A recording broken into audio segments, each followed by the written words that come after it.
Hey guys, Pastor Ben here, and I'm excited to tell you that today is the 50th anniversary of Earth Day. Earth Day is a day that scientists and environmentally friendly people celebrate because it was a day back in 50 years ago when a bunch of people got together and they protested against the pollution and things that were caused in the U.S. Because of this protest, new laws were formed that led to protecting the environment from pollution and from people littering and things like that. And since then, we've just gotten better and better. All these laws have grown, and they've helped to protect the world from us, from our making a mess of the world. And so we want the world to be beautiful. We want it to be clean. We want it to last as long as possible, right? And so that's what they're trying to do. They're trying to help the earth continue to do that. And every day, every year, they celebrate Earth Day. And Earth Day is the day to remind us to help keep this world clean. Now you're probably wondering, what does this have to do with me or God or Jesus or anything like that?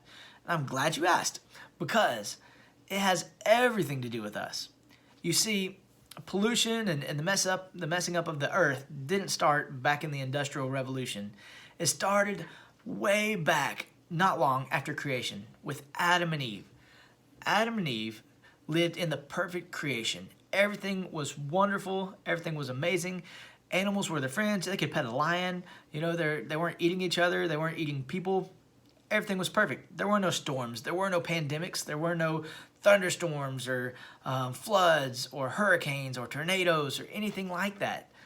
All those things didn't exist. The earth was awesome, and Adam and Eve worked it, and it was great. And what's even better is that God was walking around on the earth with them. But when they sinned, it brought a curse on not just Adam and Eve, but it brought a curse on all of creation. It brought a curse of death and decay. So because of sin, we all die. Because of sin, animals and creation dies, and it goes through difficult times. Romans chapter 8 talks about how creation groans to be made right again, and all these groans probably look like pandemics and thunderstorms and tornadoes and all those different things. But it also says that creation looks forward to a special day, a day when God's children are reunited with God completely, and that all this death and decay is gotten rid of. You see, God promises us that one day Jesus is going to come back, and he's going to defeat Satan. He's already defeated Satan, but he's going to get rid of Satan. He's going to get rid of all of sin and everything evil in this world, and it's going to be awesome. Not only that, but in getting rid of all the evil, he's going to restore the world back to the way it was, where there was none of those terrible things happening, and the earth will be perfect again. We'll be able to hang out with the animals, and the lions won't eat us, and it'll be great again. But most importantly, God will be able to walk around with us, and we'll be able to have a relationship with him. You see, as Christians, we are called to do something special. We are called to reflect God, to show everybody else what God looks like. And that's by living lives of love, joy, peace, patience, kindness, goodness, faithfulness, gentleness, and self-control. Right? Those things are supposed to shine out of us to show that God is this amazing God. Because of all those things, people will know that God is great, and we'll be able to reflect him. That's what we're called to do. We're called to try to live like that. But another thing we want to do is try to keep the world looking like its original creation and try to strive for that. As we want people to see what God is like, we want people to see what God wants the world to be like too, and the earth to be like, by taking care of it. That might mean not polluting the world, not littering, but cleaning up the trash that you see around, taking care of the environment around you. And you can look up different ways to do that yourself later on. But to help you remember that God wants us to not only show off who he is by the way we act, but show off who he is by taking care of the world around us. To help you remember that, I've got a great project for you today. We're going to make a vivarium. These things are really cool. They are a little container that's going to have plants and bugs and animals in it as well. And you get to have this in your home and check it out every day and see all what the life is doing inside. And it'll remind you to take care of the earth around you. And it'll be fun. Just like before the fall, Adam and Eve still worked the ground around them, but it was fun and enjoyable. This will be something fun for you to do, and to help you remember, again, to live life for Jesus, showing off who God is by the way you take care of yourself and creation. So let's jump into it. These are things that you can find around your house and in your yard. So I wanted to make it very simple for you. So first of all, to make a vivarium, you're going to need a container. All right, you want a decent sized container, you don't have to be too big. They can be as big as you want, but I want to go much smaller than something like this. All right, then you're gonna need some rocks. So find some rocks in your yard and wash them off, and you're just gonna need maybe about less than an inch, maybe a half an inch of rocks in your container. So I've got these here, they've been washed off. I'm gonna dump them in right there. All right, this is gonna be a drainage layer for you.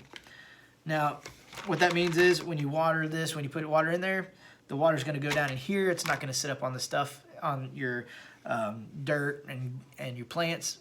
It's just gonna be down there so that it helps it not to rot and get nasty. All right, next thing you need is a little barrier for your dirt. So I have here, this is a piece of a Walmart bag, right, that I cut to fit my container, and I put little tiny holes in it. I don't know if you see that. And so we're gonna put that down inside of this container just like this. And we're gonna try to fit it in there so that it is just covering the rocks and keeping the dirt out of everything. You don't want it to be seen too well, but you do want to try to keep the dirt from getting down in there. Now this is dirt literally from the same place I got our creatures I'm going to show you here in a second too. So you take this dirt, it's got broken up leaves in it and everything else, all kinds of good stuff in it. I just gathered it up. We're going to shake it down in here just like this. All right, now we got a good layer of dirt.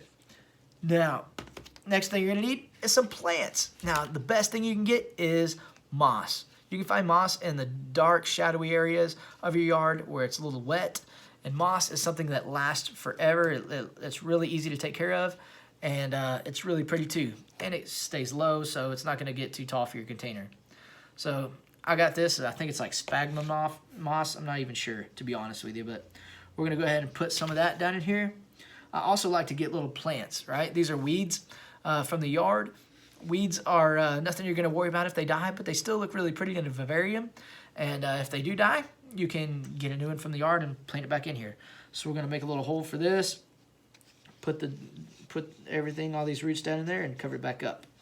Now we're going to take more moss, and we're just going to take all this moss that we found, and moss peels up out of the grass just like it peels up. You don't have to worry about hurting it too much. It's really simple and easy stuff. We're going to take it in here. We're going to layer it all in here. Sometimes you'll have little plants in your moss. That makes it even better. I would just keep them in there. That one was stuck in there, see? And you can put it all down in there just like so. I like to have these little plants. They just make it look really neat. So now this is the main part of our vivarium.